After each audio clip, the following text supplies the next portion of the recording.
오늘 주시는 하나님의 말씀은 사사기 3장 1절에서 6절까지의 말씀입니다. 제가 봉독해 드리겠습니다. 여호와께서 가나안의 모든 전쟁을 알지 못한 이스라엘을 시험하려 하시며 이스라엘 자손의 세대 중에 아직 전쟁을 알지 못하는 자들에게 그것을 가르쳐 알게 하려 하사 남겨두신 이방 민족들은 블레셋의 5 군주들과 모든 가나안 족속과 시돈 족속과 바알 헤르몬 산에서부터 하맛 입구까지 레바논 산에 거주하는 히위 족속이라. 남겨두신 이 이방 민족들로 이스라엘을 시험하사 여호와께서 모세를 통하여 그들의 조상들에게 이르신 명령들을 순종하는지 알고자 하셨더라. 그러므로 이스라엘 자손은 가나안 족속과 헷 족속과 아모리 족속과 브리스 족속과 히위 족속과 여부스 족속 가운데에 거주하면서 그들의 딸들을 맞아 아내로 삼으며 자기 딸들을 그들의 아들들에게 주고 또 그들의 신들을 섬겼더라. 아멘. 할렐루야. 저는 오늘 하나님의 시험이라는 주님의 말씀으로 함께 은혜를 나누겠습니다. 오늘 본문에서 핵심 단어로 꼽을 수 있는 것이 바로 시험입니다. 테스트. 1절 그리고 4절 이렇게 2번에 걸쳐서 시험이 나옵니다. 그래서 오늘 본문을 가지고 드리는 질문은 이것입니다. 하나님은 왜 그의 백성들을 시험하실까? 왜 그의 백성들을 시험하실까? 여러분, 시험은 지식, 기술, 능력 따위를 평가하고 검사하는 일이죠. 그러기에 그 시험에는 목적이 있습니다. 그 목적이 뭘까요? 시험은 대상에 대해서 모를 때 그 대상을 알기 위해서 합니다. 대상의 실력이나 수준을 파악하기 위해서 시험이 필요하다는 것이죠. 예를 들면 회사에서 사람을 뽑을 때 자격이 있는지 없는지를 알기 위해서 시험이라는 과정을 거칩니다. 그리고 공장에서 제품을 만들게 되면 제품이 정상적으로 작동하는지 확인을 하기 위해서 시험을 합니다. 또 사람들 사이에서도 이 사람이 믿을 만한 사람인가를 알기 위해서 시험하기도 합니다. 오늘 본문 1절에 보면 이스라엘을 시험하려 하시며라는 말씀이 나옵니다. 하나님께서 이스라엘 주변에 블레셋 5 방백과 가나안 모든 사람과 시돈 사람과 히위 사람을 남겨두셨는데 그 남겨두신 이유가 가나안 백성들로 이스라엘을 시험하시겠다라는 의도이신 것입니다. 그래서 4절에 보면 남겨두신 이 이방 민족들로 이스라엘을 시험하사 여호와께서 모세를 통하여 그들의 조상들에게 이르신 명령들을 순종하는지 알고자 하셨더라 라고 이렇게 말씀을 합니다. 우린 이것으로 왜 하나님께서 여호수아가 가나안과 전쟁을 할 때 그들을 다 쫓아내지를 않고 남겨놓으셨는지 그 이유를 알 수가 있습니다. 여러분, 하나님께서 맨 처음에 시험하신 사람이 누구죠? 아브라함입니다.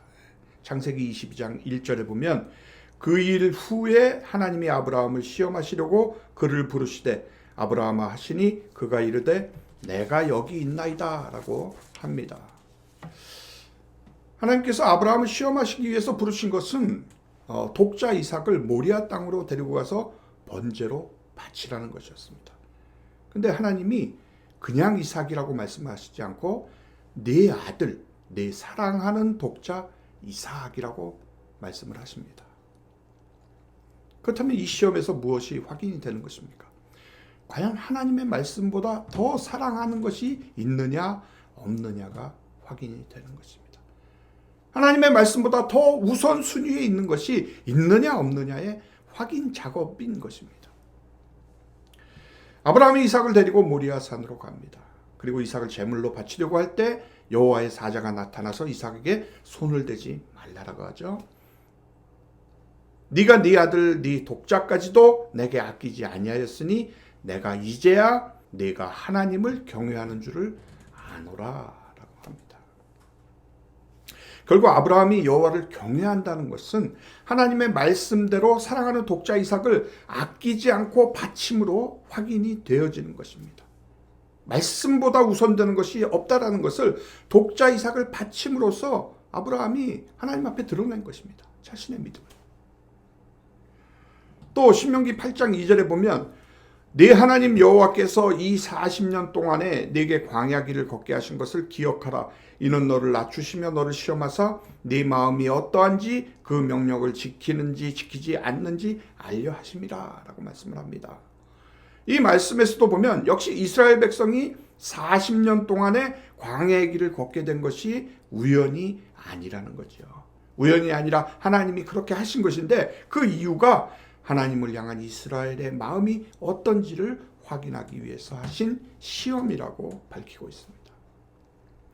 여러분, 이스라엘이 애굽에 나왔을 때 하나님께서는 그들을 구름 기둥과 불 기둥으로 인도를 하셨습니다. 근데 결과는 홍해였고 물도 없고 양식도 없는 곳이었습니다. 그리고 그러한 상황에서 이스라엘은 하나님을 원망을 합니다. 만약에 이스라엘이 하나님의 인도하심을 전심으로 믿고 의지하고 순종했다면 어떠한 상황과 환경에서도 여호와를 원망하지를 않았을 것입니다. 즉 이스라엘이 구름 기둥과 불 기둥으로 인도하시는 그 하나님의 인도하심을 바라보았다면 뭐 뒤에서 애국 군대가 쫓아온다고 해도 두려울 것이 없었고 물이 없고 양식이 없다고 해서 근심할 것도 없다라는 것이었죠. 왜냐하면 어떤 상황에서도 구름 기둥과 불 기둥은 여전히 이스라엘과 함께하기 때문이었습니다. 그리고 오늘 본문에서는 가나안 백성을 남겨둔 것 역시 이스라엘이 여호와의 명령을 순종하는지 알기 위한 시험이라고 말씀을 하고 있습니다. 사랑하는 여러분, 신자가 세상을 인식하는 시각은 하나님을 알지 못하는 사람들과는 달라야 합니다. 하나님을 알지 못하는 사람들은 하나님의 인도라는 것 자체를 하나의 터무니없는 헛소리로 치부를 해버립니다. 하나님이 세상을 인도하신다면 왜 세상을 이 지경으로 만들었냐고 반문합니다. 이것이 신에 대한 세상의 인식인 것입니다. 왜요? 세상을 도와주고 잘 되는 쪽으로 이끌어주는 것이 신다운 신의 모습이라고 믿고 있기 때문에. 그래서 어지럽고 악해져가는 세상을 보면서 뭐라고 말합니까? 신은 없다라고 사람들은 말을 하기도 하는 것입니다. 자, 여러분도 여러분들에게 일어난 여러 가지의 상황과 환경들에 대해서 불만스러울 때가 많을 것입니다. 내가 원하는 쪽으로 되어지질 않고 항상 엉뚱한 쪽으로 되어질 때, 더군다나 그것이 자신에게 고통과 어려움으로 다가오게 될 때 우리가 그것을 하나님의 인도하심으로 여기기가 매우 힘들고 어렵게 느껴질 때가 많이 있는 것입니다. 그러나 우리가 그렇게 힘들게 여기는 상황 속에서도 중지되지 않고 계속 되어지는 것이 바로 하나님의 시험이라는 거예요. 아브라함을 시험하시듯이, 광야에서 이스라엘을 시험하시듯이 그렇게 우리를 시험하시면서 진짜와 가짜를 확인하는 작업을 하고 계신다는 거예요. 물론 그렇다고 해서 꼭 어려운 상황만이 하나님의 시험이라고 생각하시면 안 됩니다. 내 뜻대로 되어지는 상황, 다시 말해서 만사형통이라는 상황 역시도 하나님의 시험일 수 있는 것입니다. 따라서 신자란 어떠한 환경과 상황 속에 산다고 해서 삶의 목표는 하나가 되는 것입니다. 그것은 하나님의 말씀을 순종하며 사는 것이에요. 다시 말해서 나는 하나님의 사랑과 은혜만으로 산다는 것이 어떤 환경과 상황에서도 증거가 되어져야 되는 것이죠. 나는 오직 주님 한 분만으로 만족한다라는 것이 바로 저와 여러분의 삶 속에서 증거가 되어야 한다는 것입니다. 그래서 삶은 여러분이 입술로 고백하는 믿음과 주님에 대한 사랑이 과연 진실된 것이고 참된 것인가를 증거하고 확인하는 시간임을 잊어서는 안 되는 것입니다. 하나님께서는 이스라엘을 시험하기 위해서 가나안 열국을 남겨두셨습니다. 즉 가나안 열국이 남게 된 것이 우연이 아니라 하나님의 일이라는 것입니다. 그리고 이스라엘은 가나안 열국이 주변에 남아있는 상황에서 그들의 딸들을 취하여 아내로 삼고 또 자기 딸들을 그들의 아내로 주며 더군다나 그들의 신을 섬기고 맙니다. 그러니까 그들에게 있어서 말씀대로 사는 것보다 남아있는 가나안 열국과 친하게 또 함께 어울리는 것이 자신들에게 더 유익이 되고 자신들이 살아가는데 도움이 될 것으로 그들이 그렇게 여겼다는 거죠. 여러분, 이스라엘에게 있어서 가나안이란 무엇입니까? 바로 쫓아내야 할 족속일 뿐입니다. 하나님께서 가나안 족속과 어울리지 말고 혼인하지 말고 그들의 신을 섬기지 말라고 하신 것은 가나안과 이스라엘을 구분하시기 위해서였어요. 즉 이스라엘이 가나안 거민을 쫓아냄으로써 무엇이 참된 복인가를 가르쳐 주시고자 하신 것입니다. 가나안 사람들이 이스라엘이 들어오기 전까지는 풍족하게 살았던 사람들입니다. 그리고 그들은 그것을 자신들이 섬기는 신들의 덕분이라고 그렇게 생각을 했어요. 즉 자신들이 섬기는 신이 복을 내려서 이렇게 풍족한 삶을 산다라는 것이었습니다. 하나님은 이러한 가나안 속에 이스라엘을 집어넣으시고 이스라엘로 하여금 가나안 거민을 쫓아내게 하셔서 참된 복은 세상에서 풍족하게 살아가는 것에 있는 것이 아니라 하나님의 백성됨에 있다라는 것을 증거하시고자 하신 것입니다. 결국 가나안 열국을 남겨두심으로써 이스라엘은 두 방향으로 드러나게 됩니다. 하나는 말씀보다는 자신의 삶에 득이 되는 것을 쫓아가는 삶과 다른 하나는 삶에 비록 손해가 있다 할지라도 말씀이 명하신 대로 쫓아가는 것, 즉 말씀을 사랑하는가 아니면 자신의 삶을 사랑하는가의 여부가 하나님이 가나안 열국을 남겨두심으로써 확인이 되는 것입니다. 그러므로 이스라엘이 아무리 하나님을 사랑한다고 하고 믿는다고 하고 제사를 드리고 할례를 행했다 할지라도 그 모든 것의 진실된 여부는 남아있는 가나안 열국에 대해서 그들이 어떻게 행하느냐로 드러나게 되는 것이죠. 근데 이스라엘은 가나안 열국과 혼인을 하고 그들의 신을 섬기고 그것은 그들이 참된 복이 무엇인지를 모른다라는 것이었어요. 자신의 삶을 우선으로 삼고 살아갔다는 거죠. 그게 그들의 증거였습니다. 이러한 이스라엘을 본문에서는 뭐라고 말씀합니까? 가나안 정쟁을 알지 못하는 이스라엘이다라고 이렇게 말씀을 합니다. 무슨 말씀이죠? 가나안 전쟁이란 단순히 국가와 국가 간의 싸움이 아니라는 것입니다.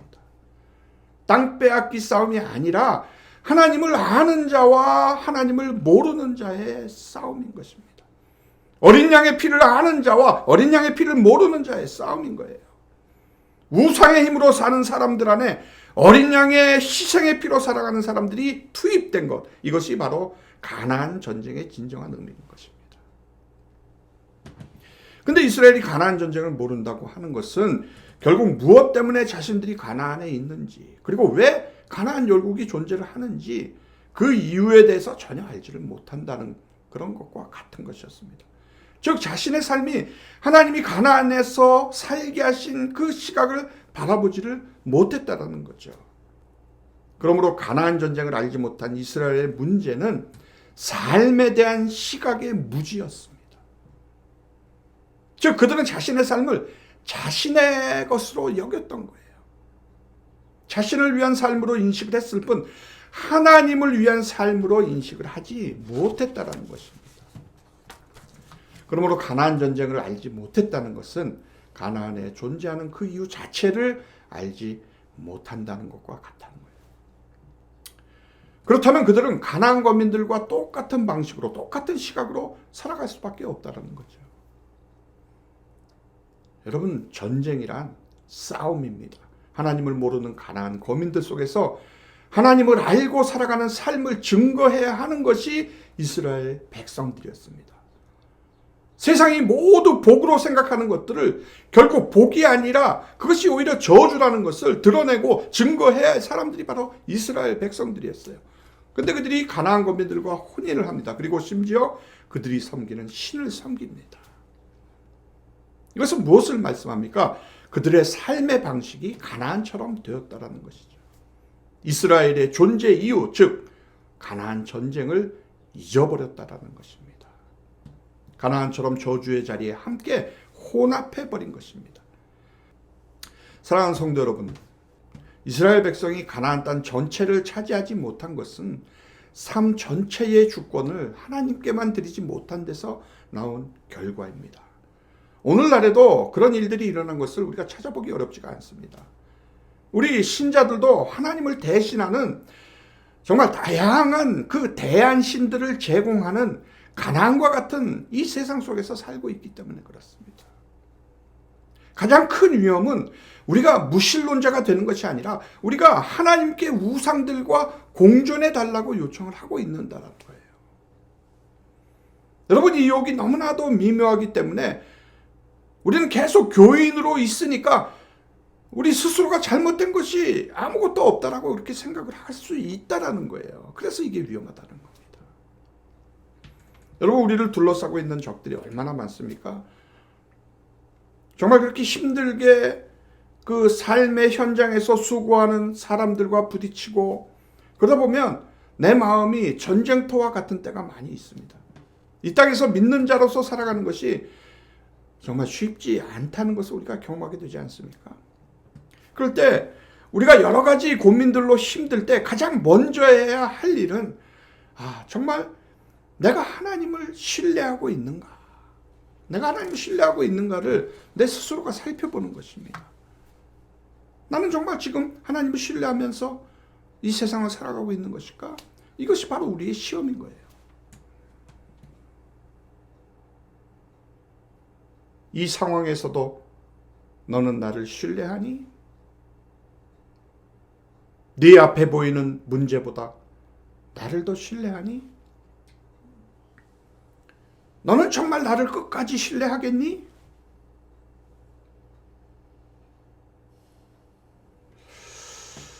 하나님을 신뢰한다는 것은 하나님의 능력을 나의 것으로 만드는 것입니다. 믿으십니까? 그래서 우리가 나와 함께 하시는 그 하나님을 신뢰한다면 하나님이 허락하시는 여러 가지 시험들을 통해서 우리가 하나님의 능력을 경험하게 되는 거예요. 하나님은 그의 백성들을 그 뜻대로 훈련을 시키시고 하나님의 신뢰하는 방법을 가르치고 계시는 것입니다. 전쟁을 모르는 이스라엘 백성들에게 이방 민족들을 사용하셔서 하나님을 신뢰하는 법을 가르치셨던 것처럼 지금 우리를 가르치고 계시는 것입니다. 지금 우리들에게 눈에 보이는 적들보다 눈에 보이지 않는 하나님을 바라볼 수 있도록 그렇게 우리를 시험하시면서 하나님을 신뢰하는 법을 가르치고 계시는 것이에요. 그래서 시험은 정말 우리들에게 꼭 필요한 것입니다.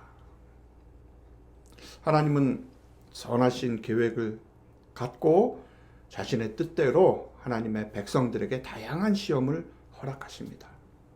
그리고 그때마다 우리들에게 물으십니다. 너는 나를 신뢰하느냐? 너는 나를 신뢰하느냐? 여러분은 어떻게 대답하시겠어요? 네, 주님.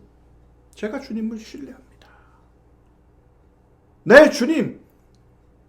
제가 주님을 신뢰함으로 말씀에 순종하겠습니다.